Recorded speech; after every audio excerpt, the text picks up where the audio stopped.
Bismillahirrahmanirrahim. Assalamu alaikum. I hope you all are fine and staying safe and happy. I am your Pakistan Studies teacher, Miss Farheen, and I welcome you all to your Pakistan Studies class.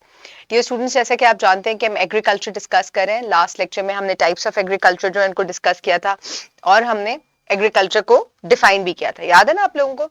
तो आज के lecture में हम agriculture को as a system पढ़ेंगे, यानी कि ये एक पूरा सिस्टम है और इसके मुख्तलिफ कंपोनेंट्स हैं. और मैं आपको एक इतनी अच्छी डेली लाइफ एग्जांपल दूंगी कि आपको एक मिनट में लेक्चर समझ में आ जाएगा और इतना अच्छा समझ में आ जाएगा कि आप इसको बाआसानी जो है खुद लिख भी सकेंगे. ठीक है, तो आज का लेक्चर क्या है? Agriculture as a system. आपकी बुक से ये नॉलेज 7.2 है और ज़राअत एक मुकम्मल निज़ाम है. हम इस निज़ाम को आज समझेंगे. ठीक है, स्टूडेंट लर्निंग आउटकम देख लेते हैं. You will be able to study agriculture as a system of input, process and output. यानी कि ये जो एग्रीकल्चर का सिस्टम है इसके तीन हिस्से हैं, तीन कंपोनेंट्स हैं इसके: इनपुट, प्रोसेस और आउटपुट. जैसे कंप्यूटर में होता है ना, इनपुट आउटपुट होता है ना और प्रोसेसर होता है, इसी तरीके से ये भी वो एक पूरा सिस्टम बना होता है. आप कहते हैं ना मैं अपने सिस्टम पे काम कर रही हूँ या कर रहा हूँ, है ना? तो इसी तरीके से ये एग्रीकल्चर भी जो है ये एक पूरा सिस्टम है और इसमें भी इनपुट्स और आउटपुट्स हैं. उर्दू में अगर आप इसको ऐसे को देखें तो क्या है कि ज़राअत एक निज़ाम, जैसे कि खाम माल की तैयारी की मराहिल और तैयारशुदा माल के जो मामला है, इसको हम आज मुताला जो है इसका हम कर सकेंगे. ठीक है, सो सबसे पहले हम क्या करेंगे कि हम इनपुट कंपोनेंट्स को देख लेते हैं. ठीक है, इनपुट कंपोनेंट्स क्या है? इसकी दो टाइप्स हैं, agriculture input and importance of input. यानी कि जो सबसे पहला इसका कंपोनेंट है वो है इनपुट.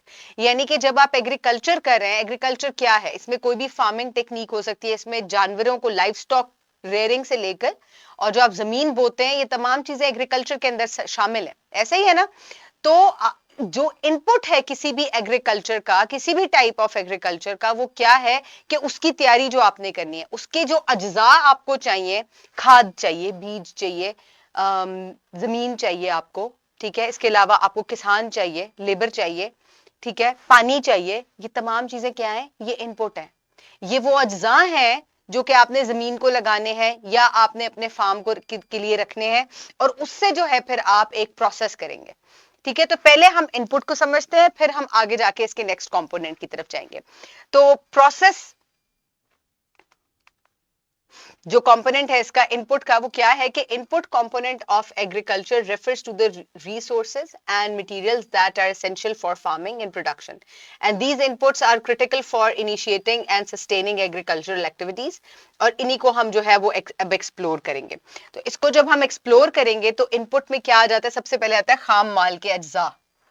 यानी कि जो इनपुट के कंपोनेंट्स हैं वो क्या कंपोनेंट्स हैं? आपको बीज चाहिए, आपको पानी चाहिए, आपको खाद चाहिए, जमीन चाहिए जहां आप काम शुरू करेंगे, आपको मैन पावर चाहिए यानी कि लेबर चाहिए ये काम करने के लिए. खुद ही तो नहीं बीज उठ के खुद ही कहेगा चलो मैं छलांग मार के जमीन में चला जाता हूं. तो आप जब ये तमाम इंग्रेडिएंट्स इनपुट के तैयार कर लेंगे तो फिर जो है क्या आप तैयार हो गए अब अपनी फार्मिंग को, एक सिस्टम जो है उसको पूरे को आगाज करने के लिए. तो ये सिस्टम का पहला कंपोनेंट है. अभी इसी इनपुट की कुछ जो है वो क्या है, इंपॉर्टेंस भी है. इंपॉर्टेंस कैसे है कि आप अगर अच्छा बीज लगाएंगे तो आपको अच्छा इनपुट मिलेगा.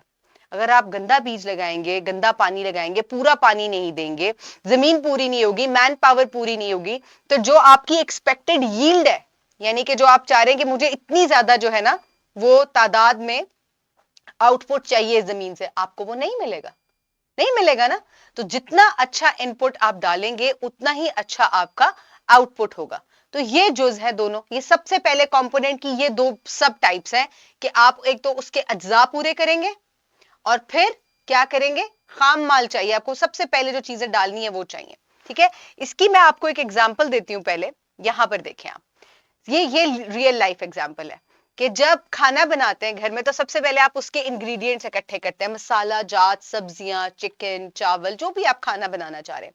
ठीक है, तो ये इनपुट है उसका, अभी ये इस्तेमाल नहीं कर रहे आप. उसके बाद आप उसके प्रोसेस की तरफ जाते हैं. तो जो कुक है, शेफ है या आपकी ममा है, वो क्या करती हैं?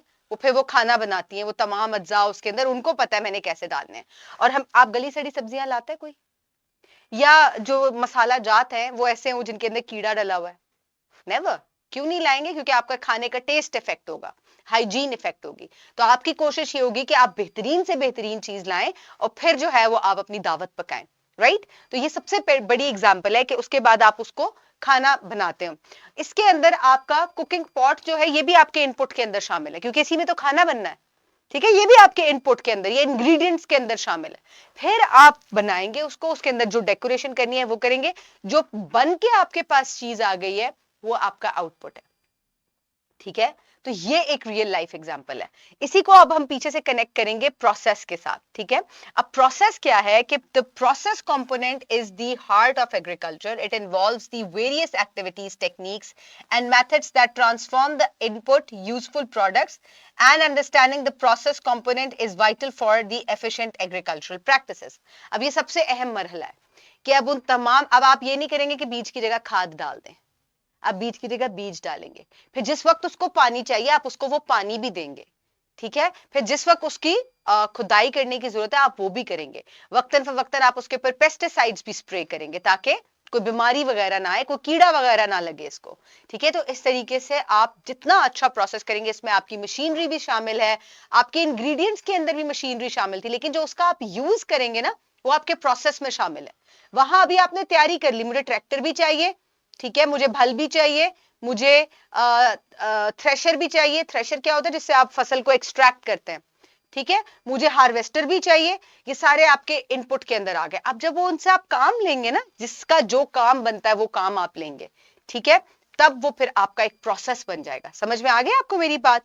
और इसी प्रोसेस के आगे फर्दर जो है वो इनको हम डिवाइड कर सकते हैं कि एग्रीकल्चरल एक्टिविटीज। अब इन्हीं सरगर्मियों में क्या है कि पौधे लगाना, काश्तकारी, आबपाशी, यानी कि पहली वाली चीजें क्या थी, आपको पानी चाहिए, अब आप उस पानी से इरिगेशन करेंगे, आप पाशी करेंगे, ठीक है।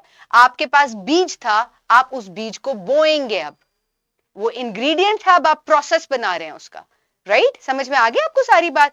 तो इस तरीके से अब जो इसमें जितने भी काम है, कीड़ों पर काबू पाना, कटाई तक जो काम है, यानी कि फसलों की कटाई तक जो है, ये भी आपके प्रोसेस के अंदर शामिल है। और ये सरगर्मियां मखसूस फसल या मवेशियों के मुताबिक होती हैं और आबो हवा, टेक्नोलॉजी और रवायती तरीके जैसे अवामिल से मुतासर होती हैं, ठीक है। अब आप इसके अंदर जितनी ज्यादा टेक्नोलॉजी को इस्तेमाल करेंगे, जितना बेहतरी से वो करेंगे, उतना अच्छा आपके पास आउटपुट आएगा। तो हम तमाम तैयारी किसके लिए कर रहे हैं, आउटपुट के लिए, ठीक है, आउटपुट के लिए करें। तो ये प्रोसेस के बाद अब क्या है कि फ्यूचर ग्रोथ आपकी क्या होगी कि जदीद ज़राई निज़ाम टेक्नोलॉजी पर बहुत ज्यादा इन्हिसार करता है और टेक्नोलॉजी ने काश्तकारी के तरीकों में इनकलाब बर्पा कर दिया, जिसकी बदौलत ये तरीके ज्यादा मौसर पैदावारी और पायदार हो गए हैं। अब जैसे कि मैंने आपको कल बताया था कि सबसिस्टेंस फार्मिंग जो है वो छोटे रकबे पे की जाती है और उसमें बहुत ज्यादा जिद्दत नहीं होती, बल्कि पुराने जो चीजें होती हैं, तरीके होते हैं, उन्हीं को इस्तेमाल किया जाता है। अब वहां जो है वो यील्ड या आउटपुट ज्यादा होगा, या फिर जहां ट्रैक्टर, थ्रेशर, अच्छा बीज और फुल टेक्नोलॉजी यूज की जा रही है, वहां आपको अच्छी यील्ड मिलेगी। जाहिर है जितनी टेक्नोलॉजी आप इस्तेमाल करेंगे उतना ज्यादा जो है आपको अच्छा आउटपुट मिलेगा। तो ये चीजें जो है इन्होंने ग्रोथ को, आपकी जो फ्यूचर ग्रोथ है उसको, आउटपुट जो है उसको बहुत बढ़ा दिया है टेक्नोलॉजी ने, ठीक है। और ये टेक्नोलॉजी भी आपके प्रोसेस का ही हिस्सा है। तो ये आपको मैंने एग्जांपल दी थी। अब हम आ जाते हैं आउटपुट कंपोनेंट के ऊपर। ये लास्ट पार्ट है हमारा, ठीक है। आउटपुट कंपोनेंट क्या है कि जो अब आपको यील्ड मिलेगी। अब इस आउटपुट कंपोनेंट का क्या है कि जो तैयार शुदा आपके पास माल है, चाहे वो जानवरों से हासिल करदा है, चाहे वो फसलों से हासिल करदा है, वो तमाम आपका क्या कहलाता है, वो तैयार शुदा माल या आउटपुट कहलाता है, राइट। तो इनके नताइज की, ये इस बात के नताइज की निशानदेही करता है कि आपकी चीजें जो है वो अब तैयार हो गई हैं। ये ज़राई निज़ाम सरमायाकारी, तिजारत और कीमती मसनूआत फराम करते हैं, खाम माल और तैयारी के झैली मराहिल के इख्तिताम को वाजे करता है, ठीक है। जो अब आपका खाम माल है, क्योंकि आप जितनी भी चीजें बना रहे हैं यहाँ से, चाहे वो आप जानवरों से ले रहे हैं, चाहे फसलों से ले रहे हैं, वो एक तरह से खाम है। गंदुम आप ऐसे ही तो नहीं खा लेते, उसको पीसते हैं, फिर उसका आटा बनता है या उसकी ब्रेड बनती है, ठीक है, वो आगे फिर प्रोसेस होते हैं। लेकिन आपका एक जो रॉ मटेरियल था, खाम माल था, वो अब बन के तैयार हो गया। अब वो आगे सरमायाकारी के लिए बिल्कुल तैयार है, चाहे आप उसको ट्रेड करें, चाहे आप उसको अपने लोगों के लिए इस्तेमाल करें, लेकिन अब वो तैयार हो गया, ठीक है। तो अब इसके अंदर क्या है कि ज़राई मसनूआत की हम पहले बात कर लेते हैं कि ज़राई मसनूआत में फसलें, फल, सब्जियां, गोश्त, दूध की मसनूआत और दीगर बहुत सी अशिया की एक वसी तादाद शामिल है। और ये मसनूआत खुराक और लिबास से लेकर मुख्तलिफ सनतों के खाम माल तक मुतनव्वा इंसानी ज़रूरियात को पूरा करती हैं। अब कॉटन आप खाने के लिए तो नहीं इस्तेमाल करते, लेकिन ये ना उसको ऐसे ही पहन लेते, उससे धागा बनता है, वो एक इंडस्ट्री में जाती है, रिफाइन होती है, बहुत सारे मराहल से होकर ये जो कपड़े आप पहनते हैं ये बनते हैं उससे। ठीक है, लेकिन एक तरह से अभी आपका खाम माल बन के तैयार हो गया। अब आगे ये तैयार किस लिए हो गया है कि इसको आप आगे फरोख्त कर दें, आगे इससे मुख्तलिफ चीजें जो हैं वो बनाएं। अब फर्दर आउटपुट के अंदर ही इकोनॉमिक इंपैक्ट पे भी इसका इन्हिसार होता है। अब आप इसी चीज को कहां ले जा सकते हैं, आप इसको मार्केट में लेके जा सकते हैं, आप इसको रॉ मटेरियल के तौर पे भी सेल कर सकते हैं, इससे चीजें बना के भी सेल कर सकते हैं, इसको अंदरूने मुल्क भी इस्तेमाल कर सकते हैं, और अगर आपके पास बहुत ज्यादा तादाद अच्छी यील्ड बनी है तो अपनी जरूरत पूरी करने के बाद जो सरप्लस है वो आप वो एक्सपोर्ट भी कर सकते हैं, आप बैरूने मुल्क भी भेज सकते हैं, जिससे जराए आमदन जो है वो उस पर बहुत अच्छा असर पड़ेगा। तो इस तरीके से इकोनॉमिक स्टेबिलिटी भी आएगी। तो ये एक एग्रीकल्चर का पूरा प्रोसेस या एक पूरा सिस्टम था जिसको आज हमने समझा है। ठीक है, तो हमारा जो एग्रीकल्चर है उसके कितने कंपोनेंट्स हैं? तीन है। नंबर 1 इनपुट,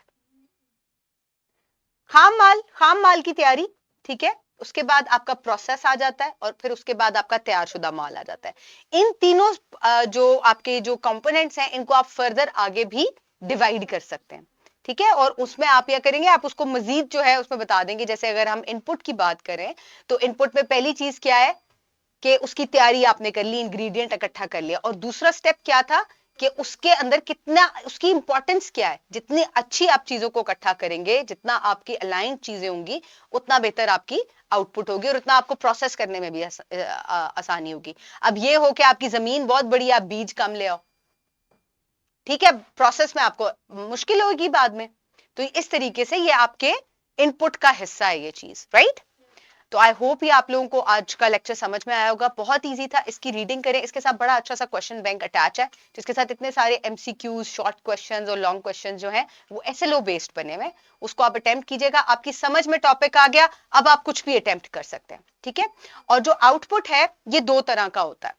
ठीक है, एक तो यूजफुल आउटपुट होता है और एक नॉट यूजफुल आउटपुट होता है। अब यूजफुल आउटपुट में क्या होता है, जो खाम माल आपका तैयार हुआ है, और जो यूजफुल नहीं है या वेस्ट प्रोडक्ट है वो क्या होता है, आपने देखा है जब गंदम निकालते हैं या चावल निकालते हैं उसमें से बहुत सारा भूसा बच जाता है, स्टिल वो भी यूज होता है जानवरों के खाने के लिए, उनके फॉडर में डलता है, जलाने के काम आता है, लेकिन उसको आप यूजुअली वेस्ट प्रोडक्ट कहते हैं। ठीक है, तो आउटपुट भी दो तरह के होते हैं।